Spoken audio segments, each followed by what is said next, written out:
What's up guys, my name is Ace, and welcome back to another Battlefield 6 gun guide. This is the series where I dive deep into the stats of a gun, and then toward the end I share some excellent recommended attachment combinations to use on that. And in today's episode, we're going to be moving on to the NVO-228E based on the TheXclusiveAce 32. And starting it off as always, let's have a look at our raw power potential. And this gun is a very interesting outlier here. Starting it off with our rate of fire, it's a little bit on the slow side for an assault rifle at 654 rounds per minute. However, with that slow rate of fire, we do have a 3-shot kill potential, but the issue here is we have a very short range on that at 9.5 meters. Beyond that, it's going to take a 4, 5, or 6-shot kill as you continue to extend your ranges out. And as we can see, there are 5 different damage ranges to consider with this gun, compared to the 3 that every other assault rifle has.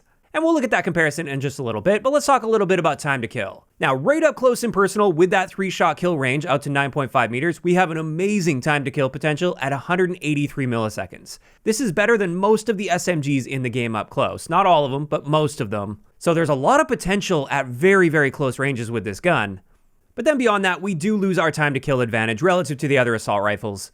From 9.5 to 21.5 meters, keeping in mind 21.5 meters is where most of the assault rifles drop off for the first time, we're killing slower than average at 275 milliseconds.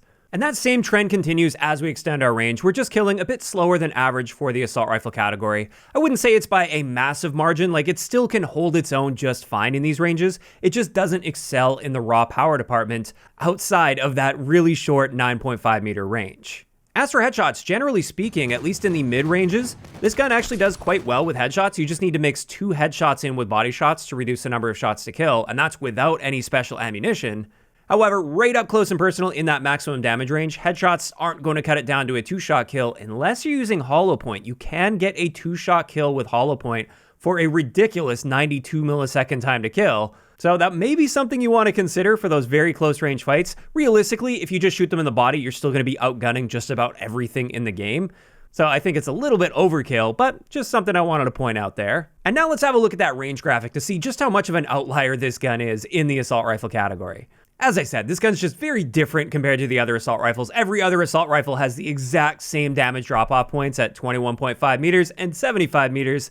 This one has 2 additional damage drop-offs. And honestly, I wish they would have done this with more guns in the game. It makes for a much more interesting weapon balance. And when collecting data, I was actually really disappointed to see that all of the other assault rifles, for instance, just have the exact same damage range drop-off points. In either case, let's have a look at our muzzle velocity and drag coefficient. And the NVO is definitely below average for the assault rifles here. So if you're really stretching your ranges out far, you might notice that this is slightly less effective than some of the other assault rifles, but realistically speaking, in the majority of gunfights you'll find yourself in, you probably won't notice much of a difference, if at all. Then with hipfire, we do have the exact same hipfire spreads as the other assault rifles in the game. However, in my eyes, the NVO actually excels quite a bit with hipfire because typically, if you're hipfiring, you're going to be very close to your target, and very close is where this gun really shines with that amazing time to kill potential. And as a result, if you guys haven't tried hip firing with this yet, I definitely recommend giving it a shot, and I will be sharing a hip fire build toward the end of the video.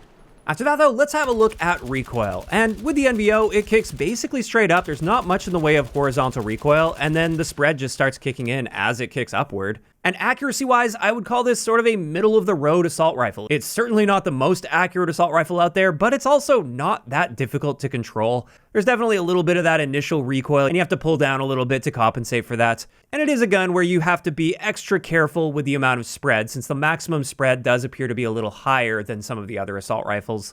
But realistically, especially if you're sticking to the fundamentals of Battlefield, making sure you're not strafing while shooting at long range, and firing in short bursts, this gun is generally quite accurate.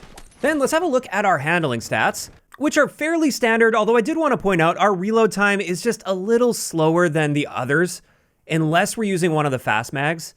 And that's why, generally speaking, I do recommend going with the fast mag on this one, even more so than some of the other assault rifles out there. And then finally, when it comes to mobility, it's just the same as the other assault rifles in the game. And now that we have that out of the way, just a brief section on REDSEC here, just to see the potential up close versus at a distance.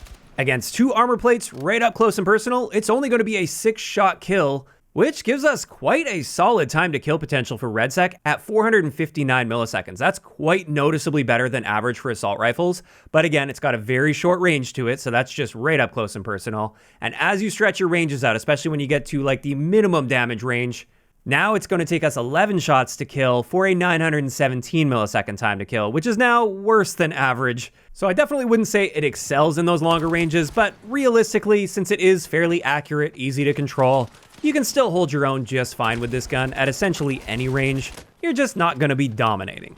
And with all of that out of the way, let's get into a couple recommended attachment combinations I've got for you guys. And the first one is my preferred build. This is my balanced stealth build. And with this reason, the OSA 7 optic, the standard suppressor so we can stay off the radar and not self-spot every time we fire our gun. We have the extender barrel on there just to improve that velocity a bit, so I feel a bit more confident stretching my ranges out. For our underbarrel, I've got the 6H64 vertical, which helps a fair amount with our recoil. And the reason I chose this one is that's just how many points I had left over. And of course, you could sacrifice something somewhere else to gain even more recoil control, but I feel like this one does more than enough. We also have the 30-round fast mag on this. We can get that very noticeably faster reload. And I topped this off with hollow point, just so we've got a bit more consistency with headshots. At any range, we just need 2 headshots mixed in to reduce the number of shots to kill, even right up close and personal for that amazing 2-shot kill potential. Even though I'm not going to be seeing that too often, it's just nice to have that potential there. Now with this one, we can see the recoil is a bit better than the base recoil. It's just a bit more consistent, a bit easier to control. And overall, like I said, this is just a nice all-arounder, and it's my preferred build if I'm just trying to be as versatile as possible.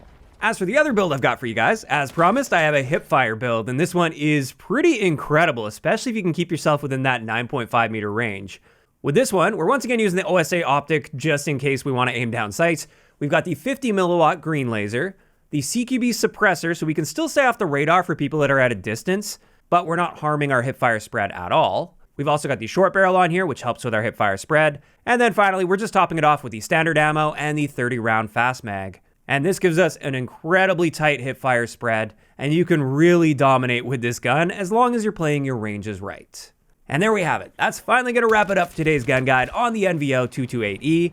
And when it comes to my thoughts on this one, I really appreciate the fact that it's actually unique in the assault rifle category. It's honestly been a little bit boring covering many of the other assault rifles, and this one actually has some interesting elements going on with it since it has more of those damage range drop-off points.